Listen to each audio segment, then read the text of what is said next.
Leemos en Mateo 27 los versículos 1 al 31.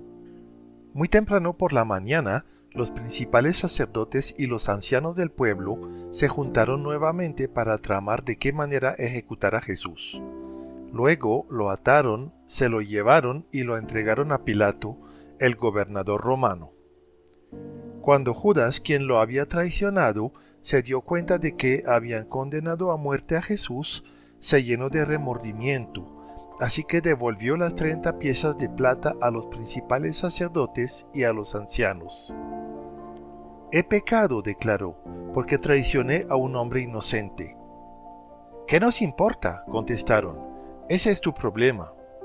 Entonces Judas tiró las monedas de plata en el templo, salió y se ahorcó. Los principales sacerdotes recogieron las monedas.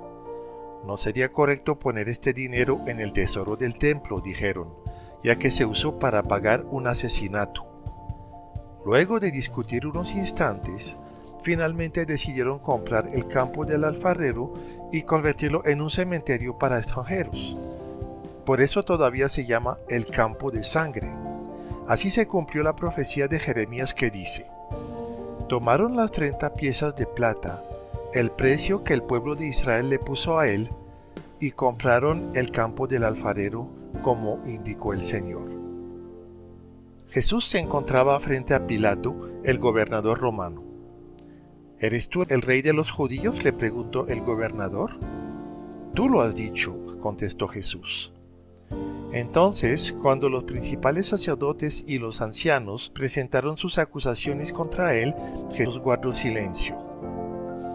«¿No oyes todas las acusaciones que presentan en tu contra?», le preguntó Pilato. Para sorpresa del gobernador, Jesús no respondió a ninguno de esos cargos. Ahora bien, era costumbre del gobernador cada año, durante la celebración de la Pascua, poner en libertad a un preso, el que la gente quisiera, y entregarlo a la multitud. Ese año había un preso de mala fama, un hombre llamado Barrabás. Al reunirse la multitud frente a la casa de Pilato aquella mañana, él les preguntó: «¿A quién quieren que ponga en libertad? ¿A Barrabás o a Jesús, llamado el Mesías?». Él sabía muy bien que los líderes religiosos judíos habían arrestado a Jesús por envidia. Justo en ese momento, cuando Pilato estaba sentado en el tribunal, su esposa le envió el siguiente mensaje: «Deja en paz a ese hombre inocente. Anoche sufrí una pesadilla terrible con respecto a él». Mientras tanto, los principales sacerdotes y los ancianos persuadieron a la multitud para que pidiera la libertad de Barrabás y que se ejecutara a Jesús. Así que el gobernador volvió a preguntar: «¿A cuál de estos dos quieren que les dejen libertad?».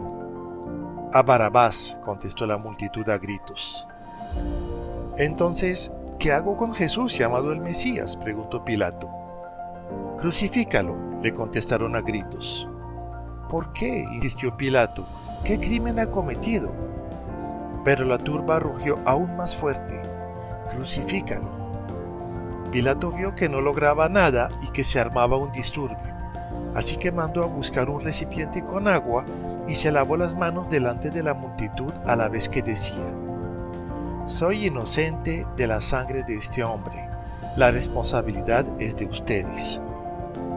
Y la gente respondió a gritos: «Nos haremos responsables de su muerte, nosotros y nuestros hijos». Así fue que Pilato dejó a Barrabás en libertad, mandó azotar a Jesús con un látigo que tenía puntas de plomo y después lo entregó a los soldados romanos para que lo crucificaran. Algunos de los soldados del gobernador llevaron a Jesús al cuartel y llamaron a todo el regimiento. Le quitaron la ropa y le pusieron un manto escarlata. Armaron una corona con ramas de espinos y se la pusieron en la cabeza, y le colocaron una caña de junco en la mano derecha como si fuera un cetro.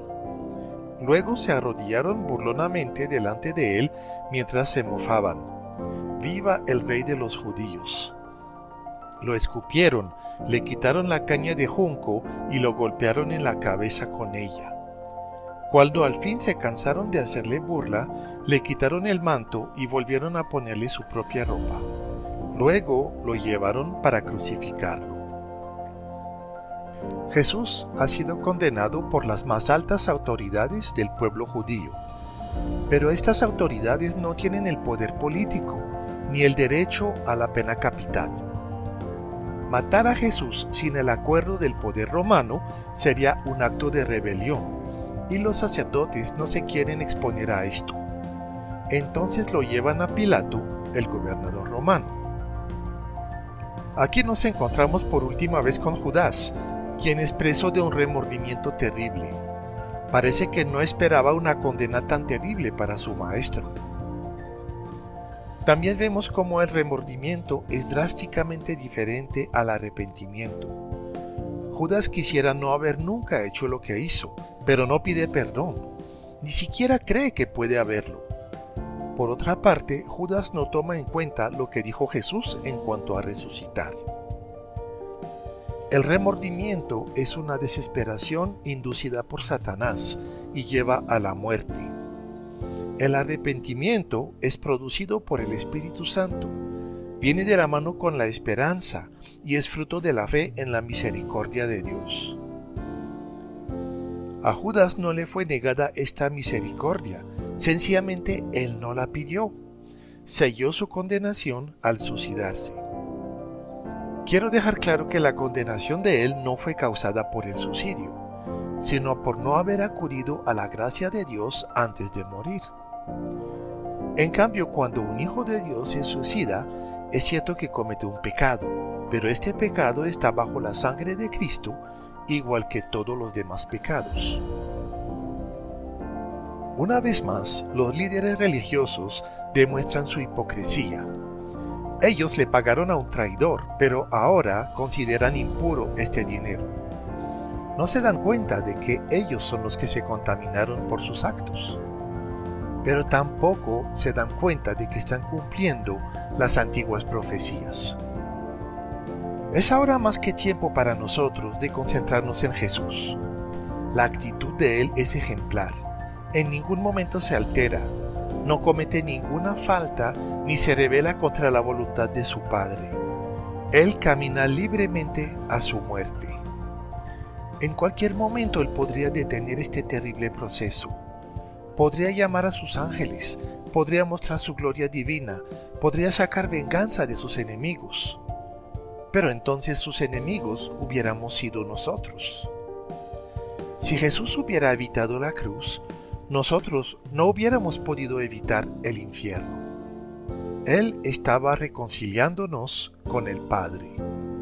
En Isaías 53 leemos: Ciertamente llevó Él nuestras enfermedades y sufrió nuestros dolores, y nosotros le tuvimos por azotado, por herido de Dios y abatido.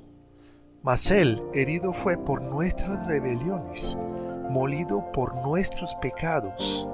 El castigo de nuestra paz fue sobre Él, y por su llaga fuimos nosotros curados.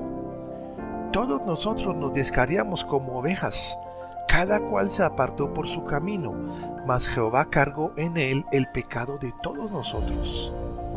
Angustiado Él y afligido, no abrió su boca. Como cordero fue llevado al matadero, y como oveja delante de sus trasquiladores. Enmudeció y no abrió su boca. Por cárcel y por juicio fue quitado, y su generación ¿quién la contará? Porque fue cortado de la tierra de los vivientes, y por la rebelión de mi pueblo fue herido. Ahora bien, el procedimiento judicial romano permitía al acusado presentar su defensa, pero Jesús escoge callar. No está interesado en demostrar su inocencia. Pilato hace algunos débiles intentos para evitar su muerte, pero no lo logra. Tampoco se quiere arriesgar mucho. A pesar de la advertencia de su esposa, prefiere lavarse las manos. La multitud escoge liberar a un insignificante preso político en vez de al Salvador del mundo, porque era necesario que así fuera. Jesús entonces es azotado por los soldados romanos. Este suplicio del látigo era tan cruel que mataba a veces a los condenados antes de ser crucificados. Arrancaba la piel y la carne. Después le quitaron su ropa, abriendo otra vez sus heridas, pero tal vez lo más cruel fue la burla, el rebajar debajo del suelo al ser más grande del universo. Este horrible sufrimiento físico y moral es solamente la parte visible, lo que podemos entender, porque lo peor para Jesús fue cargarse con nuestros pecados. Este es un dolor y una vergüenza que no podemos ni entender. Para nosotros es costumbre la contaminación del pecado. La vivimos desde antes de nacer y a pesar de esto nos incomoda. Pero para Dios el pecado es insoportable, una inmundicia asquerosa, no lo puede ni ver.